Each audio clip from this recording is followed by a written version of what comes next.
uprising in Bangladesh, with protesters calling out corruption by the political elite, resulting in the Prime Minister fleeing the country. Breaking news story, the Bangladesh Prime Minister, Sheikh Hasina, has resigned.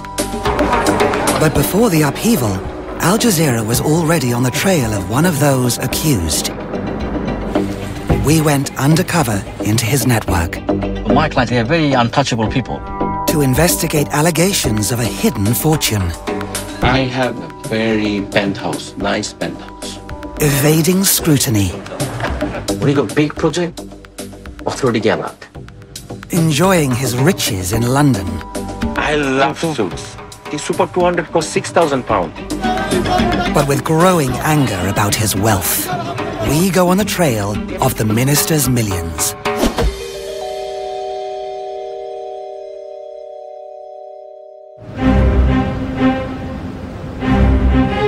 Long before the uprising, Al Jazeera's I Unit had a tip-off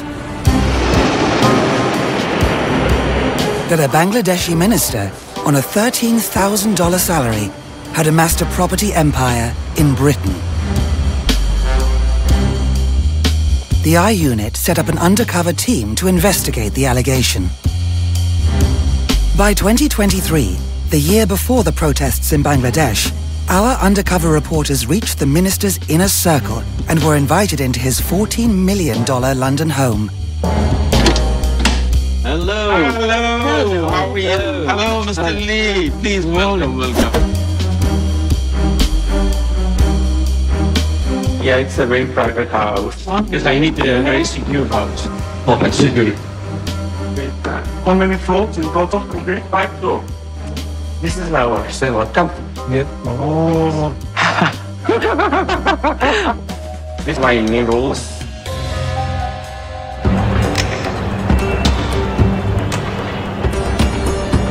Saifuzaman Chowdhury is from a powerful family in the port city of Chittagong. He is a close confidant of the Prime Minister. In 2014, he became a Member of Parliament and Junior Minister. And in 2019, Sheikh Hasina promoted him to head the Land Ministry. My father was very close with the Prime Minister, actually. I'm also... She's my boss. Chowdhury's wealth comes from business and his stake in one of Bangladesh's largest banks, UCB. But Bangladesh's strict currency rules, designed to protect the economy, prevent citizens from taking more than $12,000 a year out of the country. Our foreign currency reserve has gone down drastically. If someone were to take money out of Bangladesh without the specific permission of the central bank, this is certainly a crime under Money Laundering Act. The I Unit set out to investigate the minister's overseas wealth.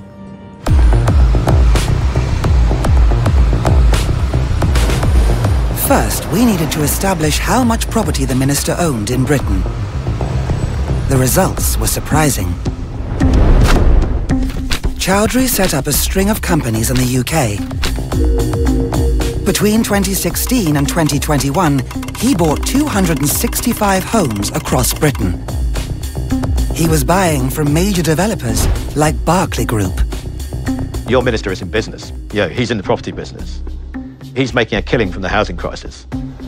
But the buying spree didn't stop there. In 2021, Chowdhury purchased this plush London property for nearly $16 million. Chowdhury's properties are buy-to-lets, which he rents out to generate profits. Then in 2022, he bought 89 homes. Our analysis shows he owned an estimated 360 homes, totaling over $250 million. And here's an extremely rich and extremely well-connected politician, and he's buying up hundreds of housing units in the UK. This guy who is supposedly an elected democratic politician of an extremely poor country. As a prominent politician from Bangladesh, a country that ranks highly on international corruption indexes, Mr. Chowdhury would have faced stringent checks when dealing with estate agents, banks, lenders and lawyers. Anti-money laundering laws consider high-ranking politicians and government officials to be a high corruption risk. Their wealth could be stolen state funds or bribes paid to obtain government contracts. They're known as politically exposed persons, or PEPs, and require extra scrutiny.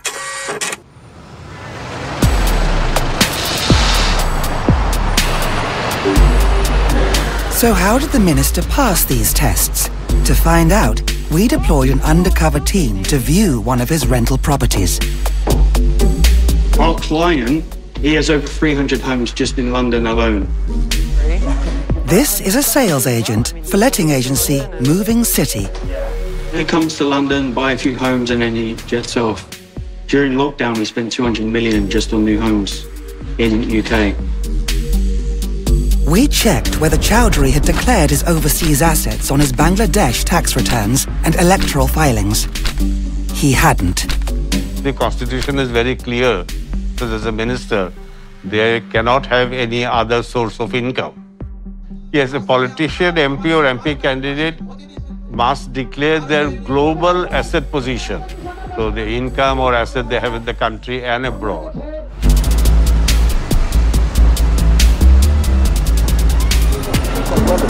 Hello, sir. Hello. How are you? Very well, thank you. As we had hoped, the agent offered to introduce us to his boss. Thank you very much. Ripon Mahmood is an estate agent, originally from the minister's hometown of Chittagong. He works discreetly with wealthy clients like Saifuzzaman Chowdhury. Very well. So my clients, don't get me wrong, they're like, how can I say, they're very untouchable people. And they trust you, they build the trust, and you invest my 10 million, 50 million deal happening. Ripon Mahmood is on his way to a London hotel to meet our undercover team. Thank you very much. Thank you. We are posing as wealthy overseas investors looking to move $100 million out of China into the UK property market. Ripon, first to meet you. Yeah, call me Billy. Billy? Yeah. Really good to meet you. Keen for business, the agent gave us the next clue about our target, Mr. Chowdhury. A good friend of mine, Mr. C. So this guy, exactly what you want me to do with you, exactly pretty much I done for him. He's from Dubai. China. Nah. Also foreigner. Yeah, of course, he's a tap and foreigner. He's a sitting minister. He's a powerful minister. He's smart. What he does, he doesn't go big project. When he go big project, authority get a lot. Big money, big numbers, everybody get a lot. You know what I'm saying? So he gets 10 million. You know what I'm saying? And he have to look, I didn't buy cash. Bank lend money. While Ripon was managing the minister's business in London, elections loomed in Bangladesh. Chowdhury enjoyed the limelight as a leading figure in the Hasina government, promising to root out corruption. Meanwhile, our team in London made a breakthrough. We heard the minister had US assets. He had purchased 9 luxury apartments, 5 in prime New York locations, and another 4 across the river in New Jersey. After more meetings, Ripon admitted to us his client was Minister Chowdhury. I got one of my biggest client coming to town tomorrow. He's coming from Bangladesh. He's a land minister. And he's a client of yours. Yeah. I set everything up for him, like 4 years ago. Every year he invests to me about over 100 million.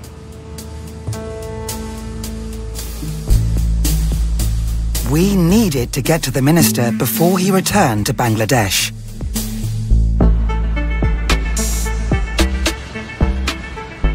But first, Ripon said we should meet Chowdhury's advisors. Okay, how are you? Oh, hi. How are you? Very well, very well. Good to see you. Yeah. Fantastic here. Yeah. So, we met the minister's lawyer. You should be a suit. Oh, good. My friend, Ollie. Hi. Subir Desai is a partner at Charles Douglas Solicitors in Mayfair. He is also the firm's money laundering reporting officer responsible for ensuring the company complies with regulations. This one you can do this one. Here he is enjoying dinner with his client, the minister, and Ripon. Since 2021, his firm has done legal work on over 100 loan transactions for Chowdhury's companies, working on refinancing properties.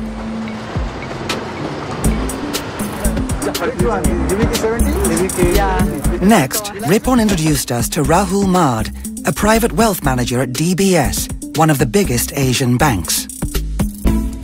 Ripon said Rahul's bank had faced challenges in onboarding Mr. Chowdhury, the banking term for screening new clients before accepting them. Mr. Chowdhury, DBS, we couldn't onboard you.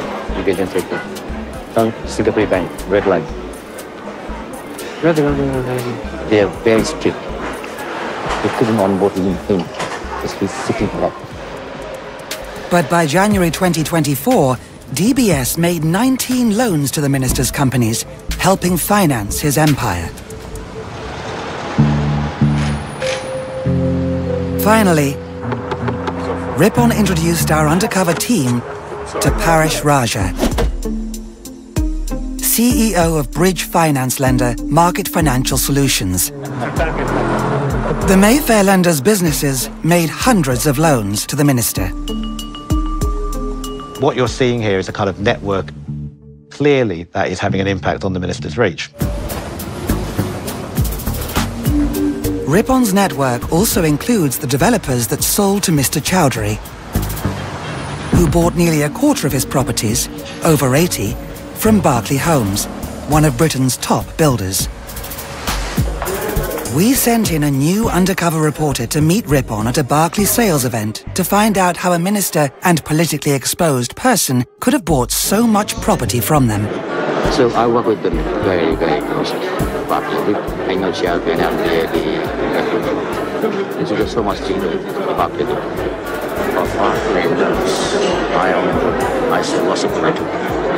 But so they know how I work. If you go to them, they'll say it's time. So for me, I put them in such a way they can't say that. Our undercover meeting revealed yet another clue about the minister. So I work with a few times. One of them is the minister of Asia. So he got about 300 rupees. I go from Dubai as well.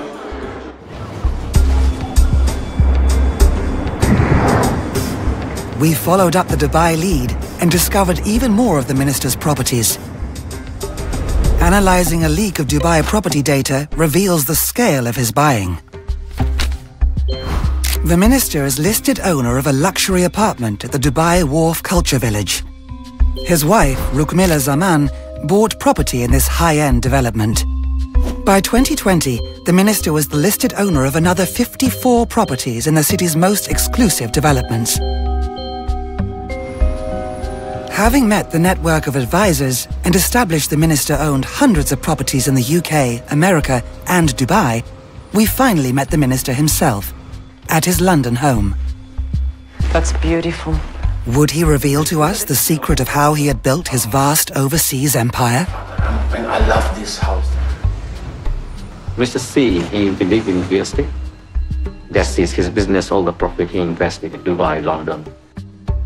How many properties you have in London? I have a good business here. I have a good portfolio. And I also have a portfolio in Dubai. I have the best property in downtown. I have near Dubai Mall in Opera. I have a very penthouse, nice penthouse in Dubai. But I also bought a villa with private lagoon and everything. It's very nice. I have a property in Singapore, Malaysia. I have a property in New York, Manhattan. Very nice. Okay, I'll get some out though. He explained how a discreet fixer on the ground is essential. All the properties you buy in London, UK, or through Ripon. He's my main guy.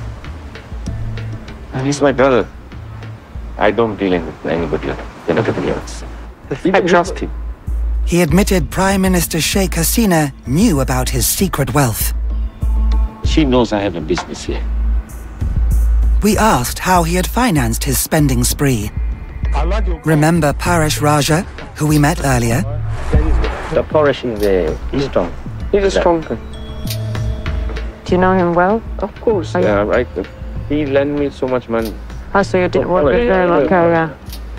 Paresh gave me about $100 million. Oh, I have been giving me $100 million line. Okay, that's fine.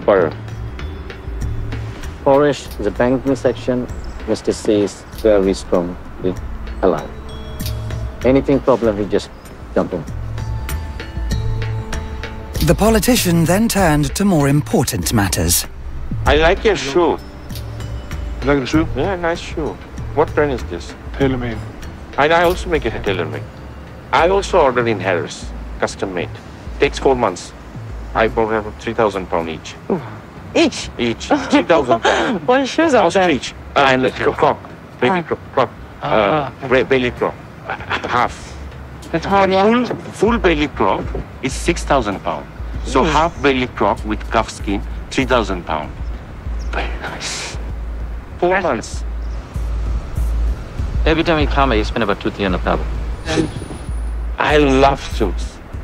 Super 200, Super 180, Super 200 costs 6,000 pounds. Canal. In Bond Street, I just go and they send it to my house. The suits, the shoes, the rolls, the houses. But how did he get the money here?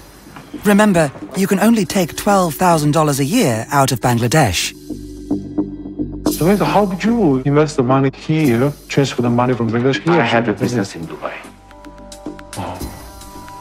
So I have a trading real estate business in Dubai. So I bring money from Dubai to here, and then I took a loan from here. But where did the money in Dubai come from? Ripon explained. But his Dubai companies are more work with his Bangladeshi companies. Yeah, trading also things. Those remarks may be of interest to the authorities in Bangladesh. We raised our cover story with him that we needed to move $100 million cash from China. He offered to help.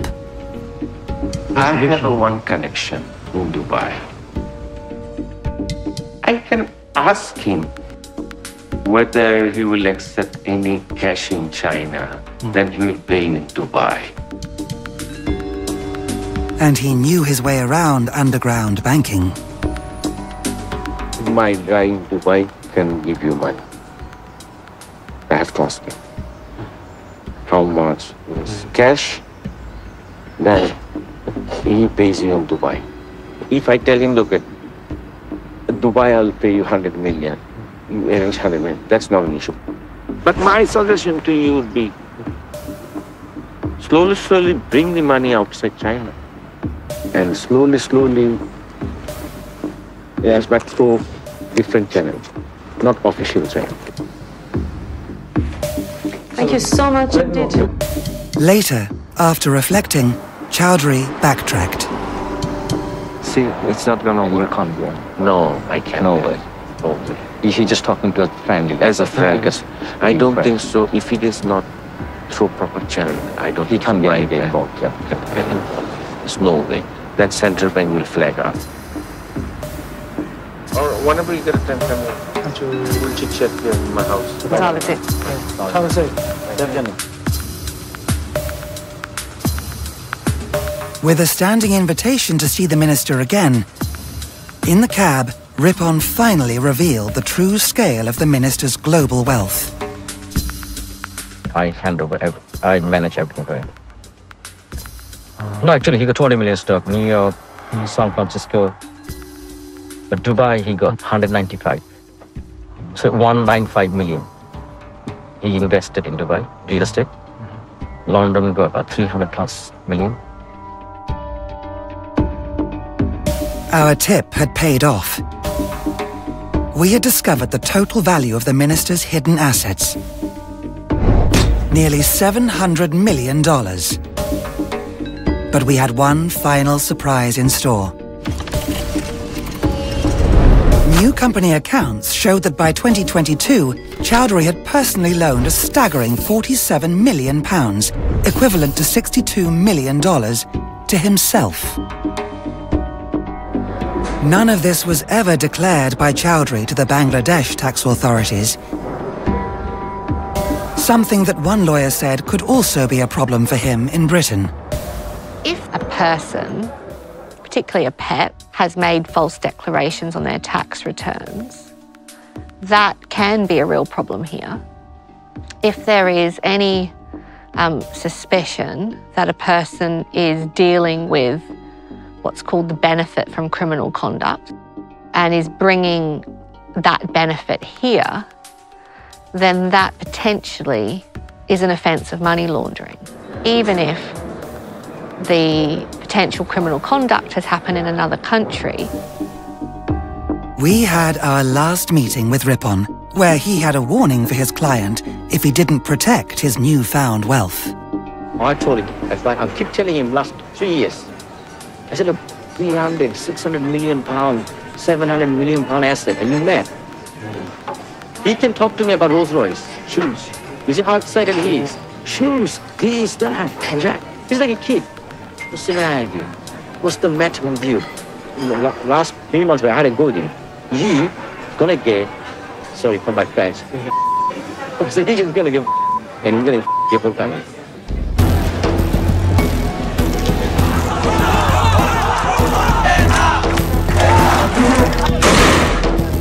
As the Bangla protests reached boiling point,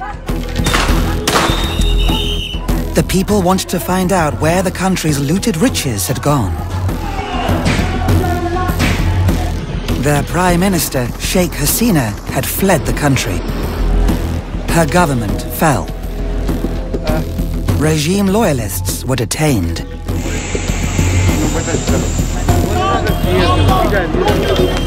Protests erupted outside UCB Bank. Shareholders accused Chowdhury of looting it. Soon after, the central bank dissolved UCB's board in order to protect the interests of depositors and the bank. Bangladesh authorities also ordered banks to suspend the transactions of Chowdhury's personal and business bank accounts. Anti-corruption watchdogs say Chowdhury's case rings alarm bells. This really has to be a wake-up call to the UK about the loopholes we have, the weaknesses of our regulation, and the fact that if we're really serious about closing down London as a centre for corrupt elites, we have to have far stronger regulation and enforcement. And Western countries should take a tougher stand against capital flight. The wealth of the developing poor countries must remain in those countries for the well-being of the people of those countries. Chowdhury's future is uncertain. His exact whereabouts unknown. But the I-Unit obtained a recording of a recent call.